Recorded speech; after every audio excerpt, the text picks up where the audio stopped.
खुलुमबाय बेयो बड'लेण्ड इंखं टेलिभिजन दिनै 25 नभेम्बर 2023 शनिबार खालि सानसेनि बरादखौ नोंथांमोननि खाथियाव लाबोदों आं सदानन्द दैमारिया।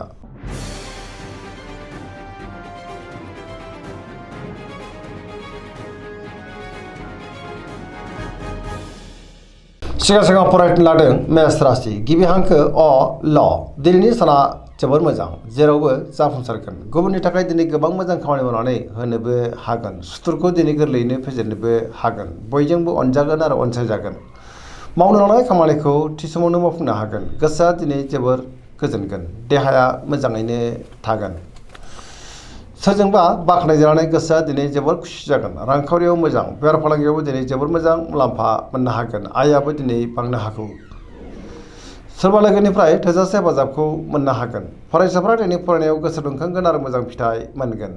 न'खराव अननानै फैगोन। बिदा फंबायनिफ्राय थोजासे हेफाजाब मोननोबो हागौ। समाजाव मान मोनगोन। लाइमोनफोरा जोबोर रमान्टिक जागोन आरो गावबा गावनि गोसोनि साननायफोरखौ फोरमायनोबो हागोन। पजिटिभ एनार्जिनि गोहोम गोग्लैगोन।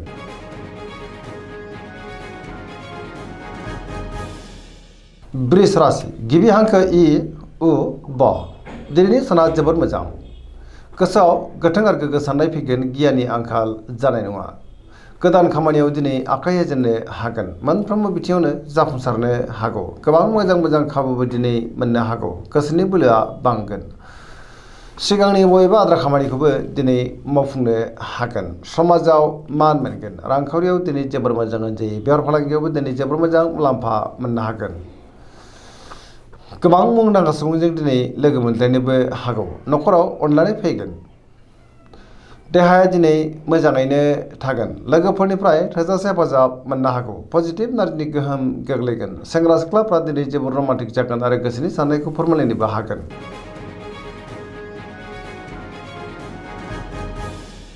मिथुन राशि गिबि हांखो ख स दिनैनि साना जोबोर मोजां। गोसोखौ दिनै जोबोर गोजोननाय मोनगोन। पजिटिभ एनार्जिनि गोहोम गोग्लैनोबो हागौ। सोरबा लोगोजों बाख्नायजानो हागौ। गियाननि आंखाल जानाय नङा। गोसोआ दिनै जोबोर गोजोनगोन।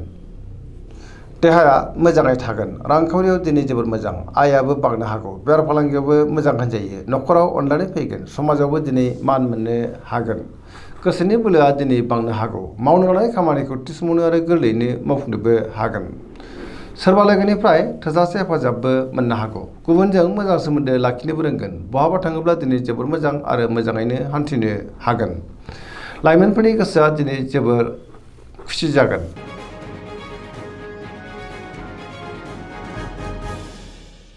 कर्कट राशि गिबि हांखो ड ह दिनैनि साना मोजां आरो गाज्रिनि गेजेरजों बाबेलांनो हागौ। गोसोआव गोनो गोथो साननाय फैगोन। गुबुननि थाखाय दिनै नाङा फाङा जेंनायाव गोग्लैनानैबो हागौ। माबा नङा माबा मोनसे जेंनाजों मोगा मोगि जानांनो हागौ। सोरबा लोगोजों रायखोमा जानोबो हागौ। गोसोनि साननायफ्रा दिनै देबार नांगोन आरो नेगेटिभ एनार्जिनि गोहोम गोग्लैनोबो हागौ। मावनो लानाय खामानिखौ मावफुंनो हायोब्लाबो माबा नङा माबा मोनसे गोरोन्थिबो जालांनो हागौ। रांखावरियाव मोजां अब्लाबो नाथाय खरसायाबो बांनो हागौ। बेफार फालांगियाव मोजां होनजायो। न'खराव दिनै अननानै फैगोन। समाजाव मान मोननो हागोन। देहायाबो दिनै मोजाङैनो थागोन। गुबुननिफ्राय थोजासे हेफाजाब मोननोबो हागौ।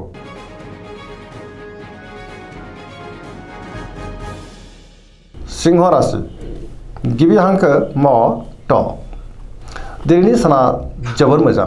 गोसोखौ दिनै जोबोर गोजोननाय मोनगोन। गोसोनि साननायफोरा मोगथाङाव जाफुंनोबो हागौ। गोसोआव पजिटिभ साननाय फैगोन। मावनो लानाय खामानिखौ दिनै थि समावनो आरो गोरलैयैनो मावफुंनोबो हागोन। सोरजोंबा बाख्नायजानोबो हागौ। बहाबा थाङोब्ला दिनै जोबोर मोजां आरो मोजाङैनो हान्थिनोबो हागोन। रांखावरियाव जोबोर मोजां। बेफार फालांगियावबो दिनै जोबोर मोजां मुलाम्फा मोनगोन। गोसोनि साननायखौ गुबुननो फोरमायनोबो हागोन। न'खरावबो दिनै अननानै फैगोन। समाजाव मान मोननो हागोन। देहाया दिनै मोजाङै थागोन। बयजोंबो गोरोबनो रोंगोन आरो गुबुननि थाखाय दिनै गोबां मोजां खामानि मावनानै होनोबो हागोन। गोसोआव दिनै पजिटिभ साननाय फैगोन आरो गोथों आरो गोग्गो साननो रोंगोन।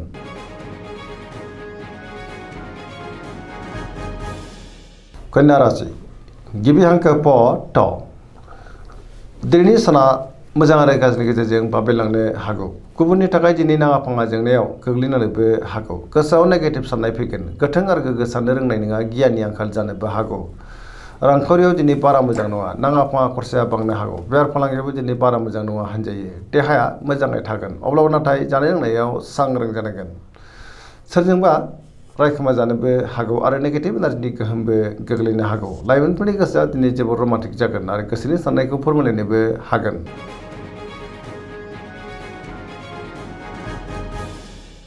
तुला राशि गिबि हांखो र ट।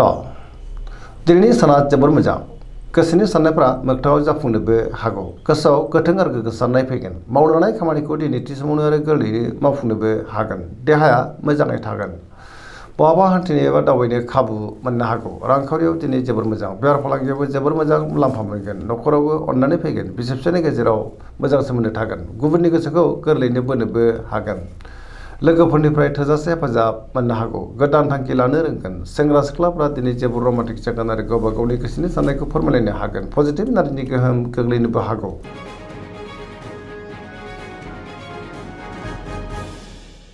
वृश्चिक राशि गिबि हांखो न स। दिनैनि साना जोबोर मोजां, समाजाव लोगो लेवा बांगोन। गोबां मुंदांखा सुबुंजों दिनै लोगो मोनज्लायनोबो हागौ। सोरबा गोजाम लोगोजों बहाबा लोगो मोनज्लायनाय गोसोआ दिनै जोबोर खुसि जागोन। पजिटिभ एनार्जिनि गोहोम गोग्लैगोन। बहाबा हान्थिनो एबा दावबायनो खाबु मोननोबो हागौ। सोरबा गोजाम लोगोजों बाख्नायजानोबो हागौ। मावनो लानाय खामानिखौ थि समावनो मावफुंनो हागोन। गुबुननिफ्राय थोजासे हेफाजाबबो मोननो हागौ। गोसोनि साननायफ्रा दिनै मोगथाङाव जाफुंगोन। गोसोआव बोलो बांगोन। समाजाव मान मोननो हागोन। न'खरावबो अननानै फैगोन। रांखावरियाव मोजां, अब्लाबो नाथाय खरसायाबो बांनो हागौ। बेफार फालांगियाव मोजां होनजायो। देहाया मोजाङैनो थागोन। धनु राशि गिबि हांखो ध फ भ। दिनैनि साना मोजां आरो गाज्रिनि गेजेरजों बाबेलांदों। गोसोआव दिनै गोनो गोथो साननाय फैनोबो हागौ। गुबुननि थाखाय नाङा फाङा जेंनायाव गोग्लैनांनोबो हागौ। माबा नङा माबा मोनसे जेंनाजों मोगा मोगि जानांनोबो हागौ। गोसोनि साननायफ्रा देबोरनांगोन। रांखावरियाव मोजां, अब्लाबो नाथाय खरसाया बांनो हागौ। बेफार फालांगियाव मोजां होनजायो। समाजाव मान मोननो हागोन। देहाया दिनै बारा मोजां थानाय नङा। गोबां रोखोमनि देहायारि जेंनाजों मोगा मोगि जानांनोबो हागौ। गगा बायदिसिनाजों खस्थ' मोननांनोबो हागौ। न'खराव दिनै अननानै फैगोन। बिदा फंबायनिफ्राय हेफाजाबखौ मोननो हागोन। लाइमोनफोरनि गोसोआ दिनै जोबोर रमान्टिक जागोन। गावबा गावनि गोसोनि साननायखौ फोरमायलायनोबो हागोन। अब्लाबो नाथाय नेगेटिभ एनार्जिनि गोहोमबो गोग्लैनो हागौ। सांग्रां जानाया गाहाम।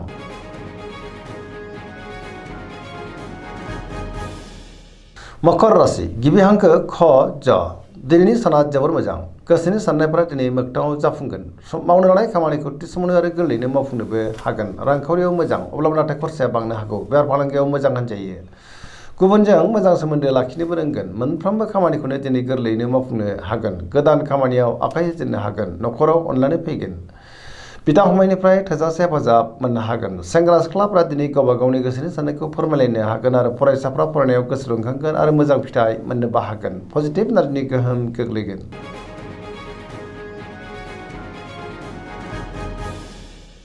कुम्भ राशि गिबि हांखो ग स।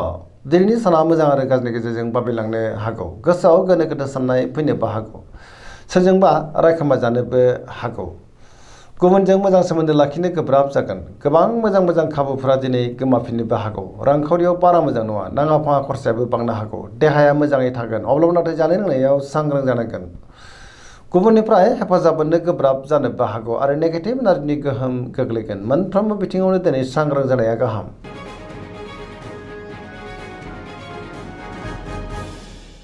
मीन राशि गिबि हांखो ड स। दिनैनि साना मोजां आरो गाज्रिनि गेजेरजों बाबेलांगोन। गुबुननि थाखाय नाङा फाङा जेंनायाव गोग्लैनांनोबो हागौ। गोबां खामानियाव दिनै मुखुबबो थानांनो हागौ। अब्लाबो नाथाय नेगेटिभ एनार्जिनि गोहोमबो गोग्लैनो हागौ। देहाया बारा मोजां थानाय नङा। गोबां रोखोमनि देहायारि जेंनाजों मोगा मोगि जानांनोबो हागौ। रांखावरियाव बारा मोजां नङा, नाङा फाङा खरसाया बांनोबो हागौ। बेफार फालांगियावबो दिनै बारा मोजां नङा होनजायो। सोरजोंबा रायखोमा जानोबो हागौ। लाइमोनफोरनि गोसोआ दिनै जोबोर रमान्टिक जागोन। गावबा गावनि गोसोनि साननायखौ फोरमायलायनोबो हागोन। अब्लाबो नाथाय नेगेटिभ एनार्जिनि गोहोमबो गोग्लैनो हागौ। मोनफ्रोमबो बिथिङावनो दिनै सांग्रां जानांगोन। दिनैनि राशि फरायनाया एसेनोसै। जोबनायाव बेखौनो खावलायो जाहाथे नोंथांमोना सानफ्रामबो जोंनि बे बड'लेण्ड इंखं टेलिभिजनखौ नायबाय थायो आरो साबस्क्राइब खालामो, लोगोसे लाइक खालामो आरो शेयार खालामो। एसेनोसै, गोजोन्थों।